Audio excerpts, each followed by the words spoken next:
오늘 말씀은 창세기 2장 15절에서 25절까지 말씀입니다. 부끄러워하지 아니하니라 라는 제목으로 함께 나누겠습니다.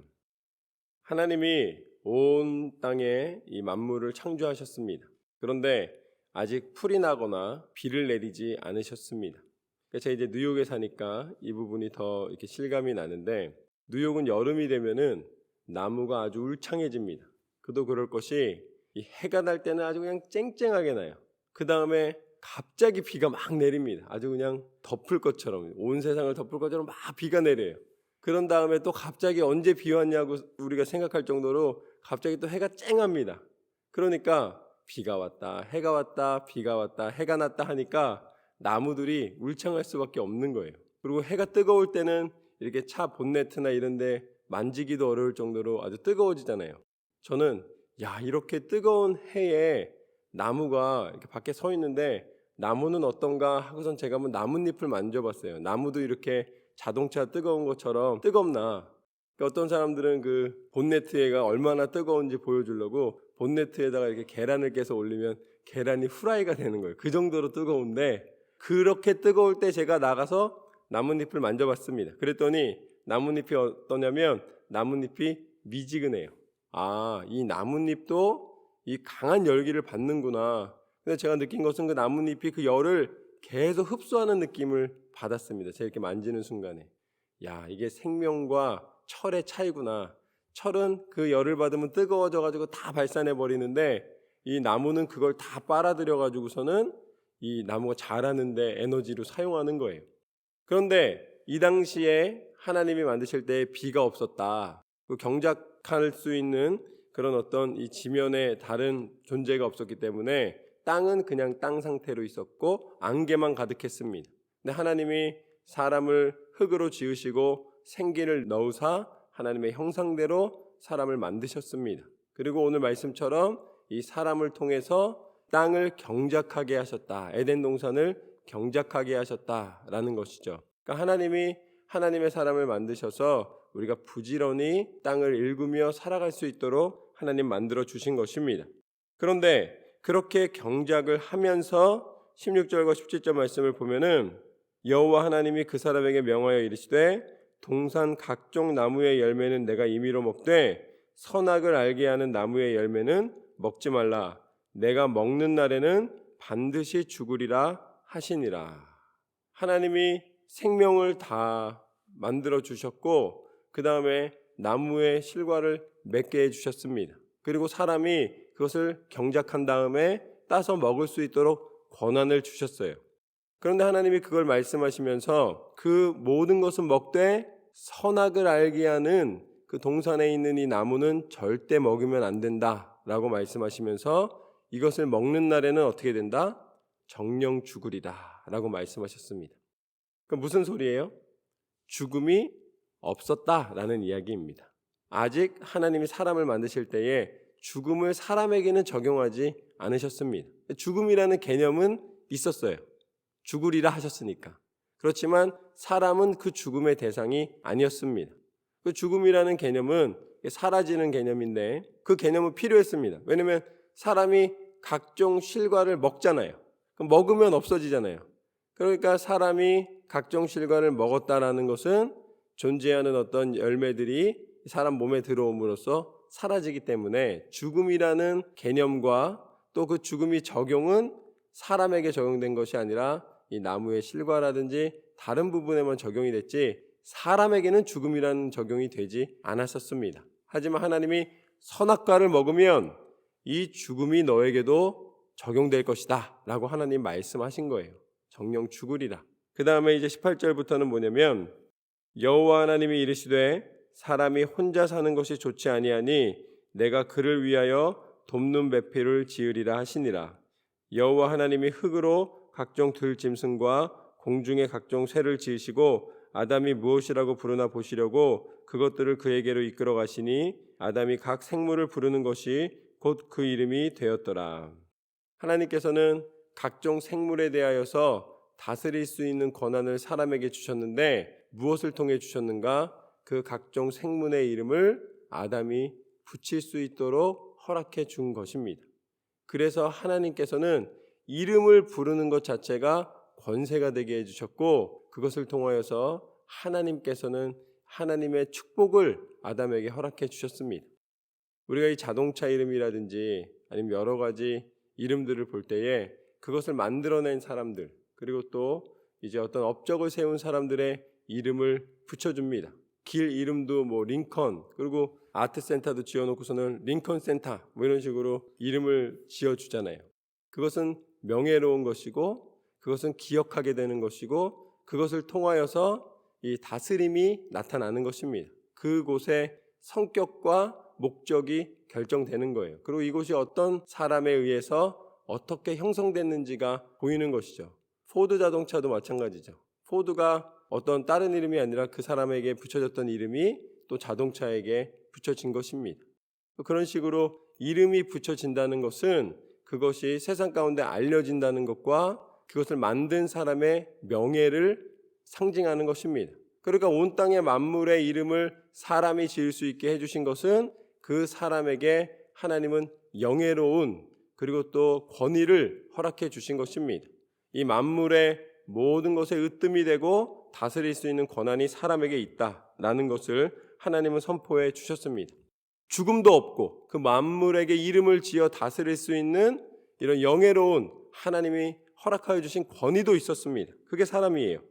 그리고 하나님은 또 무엇을 만들어 주셨는가? 20절 말씀부터 보면 아담이 모든 가축과 공중의 새와 들의 모든 짐승에게 이름을 주니라.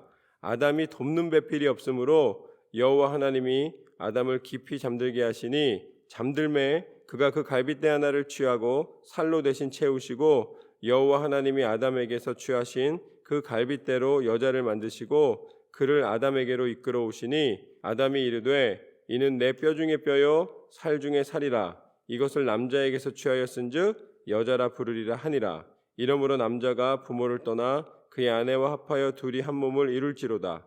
아담과 그의 아내 두 사람이 벌거벗었으나 부끄러워하지 아니하니라. 하나님은 아담에게서 갈빗대를 취하셔서 그 갈빗대를 통하여서 여자를 만드셨습니다.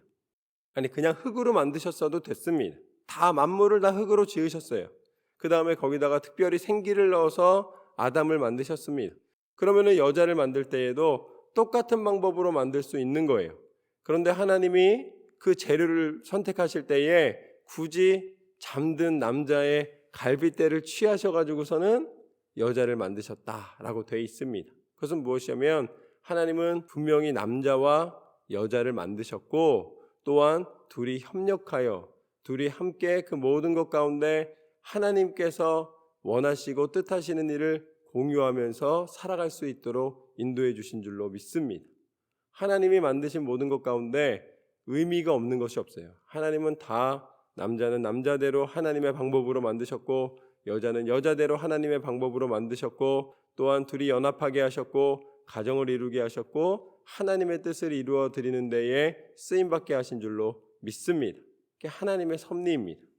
그런데 오늘 말씀 가운데 보면 선악을 알게 하는 이 나무의 실과는 절대 먹지 말라고 하나님이 누구에게 말씀하셨어요?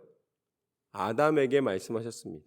그리고 하나님은 아담에게 다스릴 수 있는 권위를 허락해 주셨습니다. 그리고 아담의 이 갈빗대를 통하여서 하나님은 여자를 창조하셨습니다. 그렇게 하나님께서는 그 모든 것을 아주 계획적으로 또 우리를 사랑하시는 긍휼의 마음과 아끼시는 마음으로 서로 돕게 하시고 서로 살아갈 수 있는 모든 것을 하나님은 다 하나에서 열까지 다 채워주시고 인도해 주시고 이루어 주셨습니다. 그런데 뱀은 누구를 공격했어요? 뱀은 여자를 공격했습니다. 이게 나쁘다 좋다가 아니라 여자는 나무의 실과를 먹으라는 말을 듣지 않았어요. 누구를 통해 들었느냐? 아담을 통해서 들었습니다. 그렇기 때문에 한 번 멀리 있는 거예요. 한 발 멀리 있는 것입니다. 그런데 사단은 어떠한 존재인가? 인간의 가장 연약한 부분을 공격하는 존재라는 것을 우리는 볼 수가 있는 것이죠. 결국 이 사단이 하와를 유혹하여서 결국은 죄를 짓게 만들고 그것을 아담에게 연결되게 하고 그 다음에 결국 죄가 이 땅 가운데 들어오게 만드는 일이 벌어집니다. 그 이야기를 왜 하냐면 마지막에 보면 맨 처음에 하나님이 이 땅을 완전하게 만드셨을 때에는 무엇이 없었더라? 부끄러움이 없었더라. 그런데 언제 부끄러움이 들어오기 시작했느냐? 죄가 들어오면서 부끄러움이 들어오게 된 것입니다. 하나님은 우리에게 영원한 생명과 우리에게 권위와 또한 우리가 필요한 모든 것을 채워주시고 인도하시고 베푸시는 하나님이신 줄로 믿습니다. 그러나 사단은 우리를 유혹하여 넘어뜨리고 부끄러움을 주는 존재인 거예요. 모든 것을 이루어 줄 것처럼 다가오지만 그러나 우리가 죄로 말미암아 부끄러워지는 마지막을 항상 준비하고 그것을 우리한테 계속 공격하고 우리에게 주기를 원하는 존재가 바로 사단입니다. 세상은 죄로 말미암아 부끄러운 세상이 된 것입니다. 이런 부끄러움 속에서 우리가 더 이상 부끄러움 때문에 우리를 가리고 숨기고 더 어둠 속에 머무는 것을 하나님은 원치 않으셨습니다. 하나님은 그런 우리를 긍휼히 여기셨어요. 하나님은 이 모든 것을 다시 회복하기를 원하셨습니다. 그래서 우리 가운데 친히 오셔서 우리의 모든 부끄러움을 다 씻어주시고 우리 가운데 진정한 하나님의 은혜를 누리게 하신 줄로 믿습니다. 그분이 누구십니까? 그분이 바로 예수 그리스도이십니다.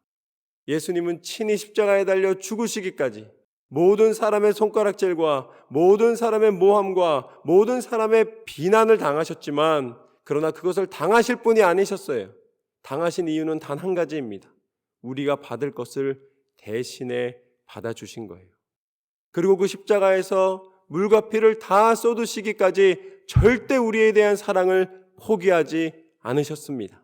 사람들은 예수님을 부끄럽게 여겼지만 그러나 그 부끄러움은 우리의 것이었습니다.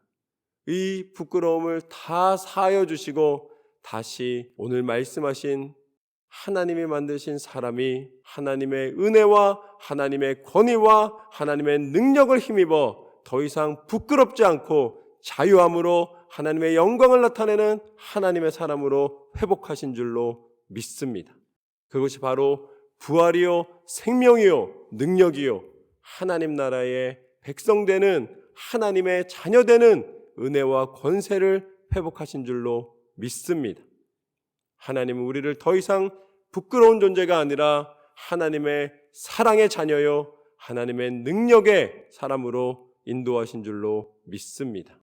오늘 말씀을 기억하며 이제는 더 이상 죄에 머무는 어둠에 머무는 인생이 아니라 하나님께서 우리를 사랑하신 예수 그리스도의 사랑을 힘입어 예수님의 이름을 붙잡고 날마다 기도로 승리하는 저와 여러분의 삶이 되시기를 주님의 이름으로 축원합니다.